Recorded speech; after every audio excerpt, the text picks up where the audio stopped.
What's going on, everybody? Welcome back to the channel.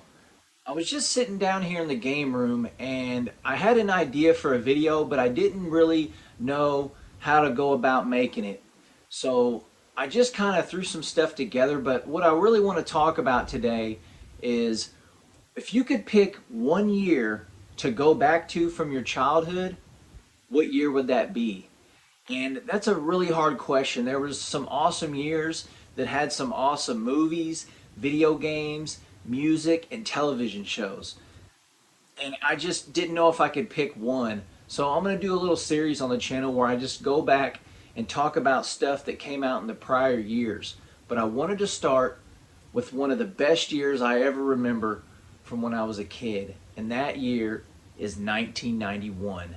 You'd be surprised at how much awesome stuff came out in the year 1991. So I guess I'll start with a couple movies that just stuck out to me that I loved in 1991. And if you can tell by the shirt that I'm wearing, March 22nd, 1991, Teenage Mutant Ninja Turtles 2, The Secret of the Ooze hit the theaters, and Turtle Mania was at an all-time high. This movie was awesome. It was a step back from the original movie because a lot of people complained about the violence in it. So this one was much more kiddie and just playful overall. But I really did enjoy this movie, and it's a cult classic.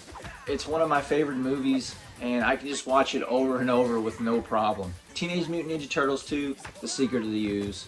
Such a fantastic movie. Another movie that came out in the summer of 1991 on July 3rd was Terminator 2 Judgment Day. What do you say about this movie that hasn't already been said? It's probably the best sequel ever made. It's one of the rare occurrences where the sequel, in my opinion, is better than the original.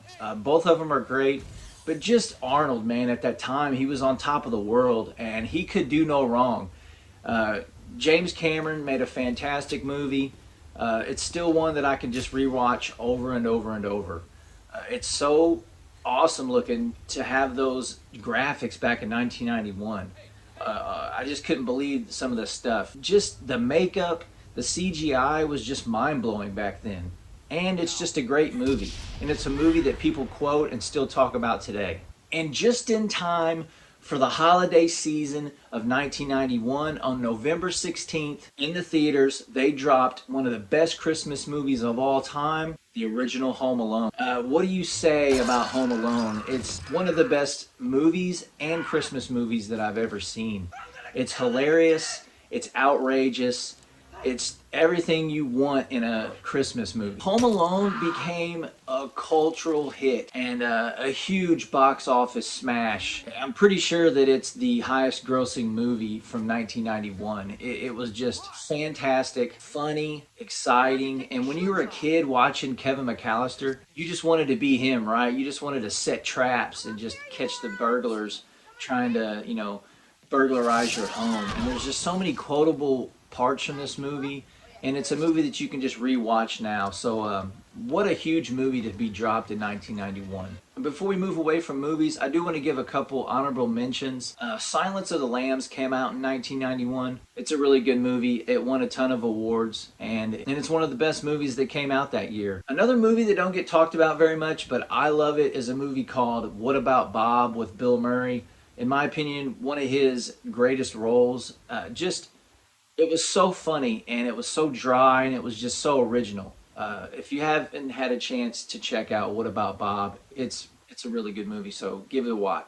Another movie that dropped in 1991, and I had to talk about it because it stars the best action star from the 90s, Jean-Claude Van Damme. I couldn't get enough of him when I was a kid, and he dropped a movie called Double Impact. The basic premise of the movie is that there's two Jean-Claude Van Dammes and they're brothers, and it's called Double Impact. If you haven't seen it, check it out. If you have seen it, you know what I'm talking about. There's some hilarious quotes and lines in the movie, and it's just cheesy 90s action, and just Jean-Claude Van Damme did it better than anybody, dude. He's a legend.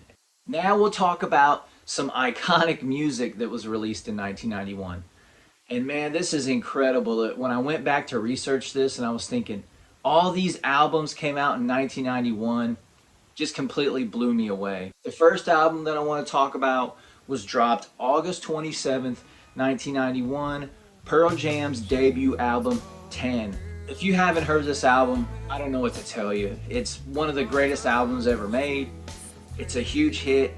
Seattle was like just booming at the time with all these awesome bands. Pearl Jam was on there. So many classic songs from this album. If you have Spotify or YouTube or anything, just look up a couple of these songs that were on this album. I mean, just an incredible album. After years and years of waiting, on September 17th, 1991, Guns N' Roses dropped Use Your Illusion, Volume 1 and 2, my favorite record from the year. That album has so many classic songs and so many #1 hits. Guns N' Roses was huge. I loved listening to them.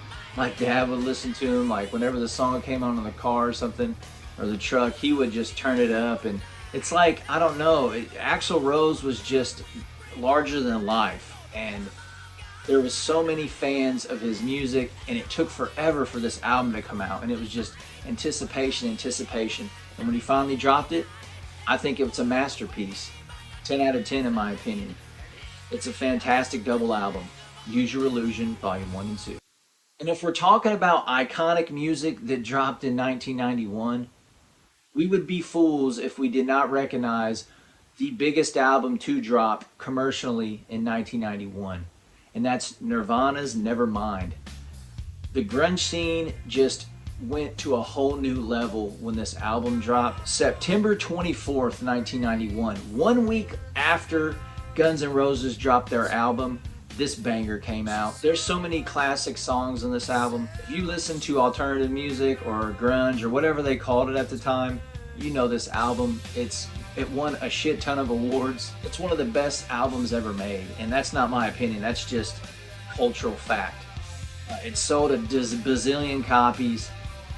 Kurt Cobain was larger than life also. What happened to him wouldn't have happened. Who knows how big Nirvana would have been.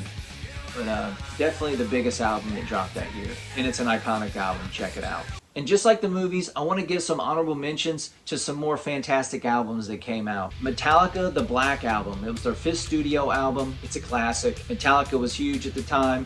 Most people say that this isn't their best album. A lot of old school fans and some newer fans say that this was their best album, but I don't care. It's an incredible album in my opinion. REM dropped Out of Time. Some great songs on this album. Just great listening. If you like REM, check it out. Also in 1991, my favorite band of all time, Toad the Wet Sprocket, dropped their album Fear. Had a #1 hit, had some other bangers on there also. Check that album out if you guys like just chill, easy listening music from the 90s. And last but not least, the Red Hot Chili Peppers released Blood Sugar Sex and Magic. Such a great album. It's a classic, and the crazy thing is they dropped it on the same day that Nirvana dropped theirs. How could you go to the store and just pick between one of those CDs, right? Like, music was at an all-time high in 91, and these were just some of the awesome albums that came out, so check it out. Now let's get into some iconic video games that came out in 1991. February 91, Street Fighter II dropped in the arcade, and I don't know where you were at, but if you did not know about Street Fighter II, I don't know what to tell you. This game literally rejuvenated the arcade scene that was dying. The arcade came out, it blew me away, it blew my uncle away, it blew everybody away. You couldn't even see the screen when you were going to arcades because there were so many people piled around it with quarters laying on top waiting to play next. One of the best games I've ever played and one of the biggest releases that came out that year. It totally changed the fighting game genre, and it's still going strong today. And it spawned so many copycat games, and look where fighting games are now. It's still going strong after all these years. Street Fighter II, the arcade game, man, it blew me away. And on June 23rd, 1991, Sega dropped Sonic the Hedgehog for the Sega Genesis. They weren't going out without a fight, and this game alone boosted the Genesis sales to an all-time high. It's a great game. I do enjoy it, and just for its cultural dominance at the time, you have to put it on the list as one of the best games that came out in 1991. And it really gave Sega a huge foothold in the market of home entertainment. Even though Sonic the Hedgehog was a huge success for the Genesis, Nintendo wasn't laying down without a fight. And they released on August 23rd, 1991, the best Mario game ever made, even to this day, Super Mario World for the Super Nintendo. I don't know what else to say about this game. I talk about it all the time, constantly on the channel, but this game was an absolute 10 out of 10. So many memories with this game, so many stories, and it totally changed the landscaping of platformers from that day on. It's a 10 out of 10. I don't know what else to say about it. And just when you thought the Genesis couldn't get any better, on September 18th, 1991, Sega dropped Streets of Rage. Such an incredible game, an awesome beat 'em up. Me and my uncle's favorite beat 'em up, and we played and rented this game all the time. Blaze, Axel, and Adam, just iconic characters, fantastic game. The beat 'em up genre was just at an all-time high in the 16-bit era. Even though this game wasn't technically 16-bit, it still blew us away. Just the way you would fight, and you could pick up guys, you could do double team moves, you could use weapons like ball bats, you could just beat up everybody. You could stab people with knives, hit them with lead pipes. Awesome, awesome game. Everybody probably knows Streets of Rage, but man, they dropped two bangers back to back. And it's a game that still holds up, and they're still making sequels. Not only was the game fantastic, but the soundtrack was absolutely legendary. It still holds up to this day. Yuji Koshiro composed one of my favorite video game soundtracks of all time. If you don't even play this game, just find the OST for it and listen to it. It's a 10 out of 10. And just in time for the holiday season of 91, Konami released Castlevania 4 for the Super Nintendo. This game's great. My buddy Jay, NES addict, this is his favorite game of all time, and I can see why. It's fantastic. Just the graphics in the game blew me away. You gotta remember, this is 91. We're coming off the original NES Castlevania games, and you drop this looks like a freaking movie when you're a kid. It looks like graphics can't get any better. The game still holds up, and it's one of the best games on the console. So shout out to Super Castlevania 4 for the Super Nintendo. Before I move on from video games, I want to give a couple more honorable mentions that were dropped in 1991. Final Fantasy II was released for the Super NES. Granted, I wasn't the biggest RPG fan then, but this banger did drop, and it sold enough copies for them to release the far superior Final Fantasy III just a year later. Another game that dropped for the Sega Genesis was Road Rash. Me and my uncle played this game all the time. It was just so cool to just ride a motorcycle and beat the hell out of people with weapons and punch them in the face and kick them off the bikes. The NES wasn't done. It dropped Ninja Gaiden 3 this year, and most people say this is the best one out of the trilogy and the hardest. Let me know what you think. It's a great game. The trilogy stands on its own for a reason, and Nintendo dropped the Game Boy a couple years earlier, but one of the best games that came out in 1991 was Metroid 2 Return of Samus, a continuation of the original NES game. One of my favorite games for the console, and it still holds up today. So those were just a couple of awesome video games that came out in 1991. One of my favorite pastimes to do in the 90s was just watch television. So I wanted to talk about a couple iconic television shows that came out in 1991. And some of them still hold up today, and some of them I still watch today, just constant reruns that I'll just sit down and watch when I can. In February 1991, Nickelodeon was firing on all cylinders. There were so many incredible shows that dropped in 1991 on Nickelodeon. I could just fill a whole list with just those. But my favorite, and it's still my favorite to this day, was a show called The Adventures of Pete and Pete. Two redheaded brothers. It was just awesome. It was quirky, different, and it was something you just didn't see at the time. It was just an odd show, and I don't know, it was just really cool, and there was tons of like special guests on there. So I'd always watch the show, and you'd see musicians on there and famous actors. It was such a unique show, and there hasn't been anything like it since. It's hard to find because you can't stream it, but you can find episodes on YouTube. You ought to check it out. It's really good. And on June 2nd, 1991, MTV dropped a show called Liquid Television. I don't know how to explain this show, but it was very unique. It had tons of like claymation, CGI, and just awesome little cartoons and skits and live action skits. It was bizarre, but it was one of the first times that I had seen the clips for Beavis and Butthead. They got started on this show. Beavis and Butthead became a phenomenon also, but the first time I ever remember seeing stuff from Beavis and Butthead was on a show called Liquid Television. If you guys remember this, let me know. It was a very unique show. It had a bunch of weird things in it, but it was really cool.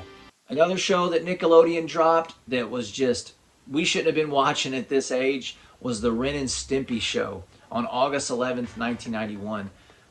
I can't believe this show lasted as long as it did. It was disgusting, it was vile, it was hilarious, and it was just odd and creepy and weird. There was a ton of different things that you could call this show, but one thing I did enjoy was watching it. If you guys remember Ren and Stimpy, let me know. And one of the biggest shows to drop in the entire decade came out in 1991 on September 17th, and that was Home Improvement. Now, for some weird reason, I just liked watching Home Improvement. I don't know if it was just the time or just, I don't know, but like the kids, they were all, had their own personality, and just Tim Allen was like at an all-time high. He was getting paid like, I don't know how much per episode.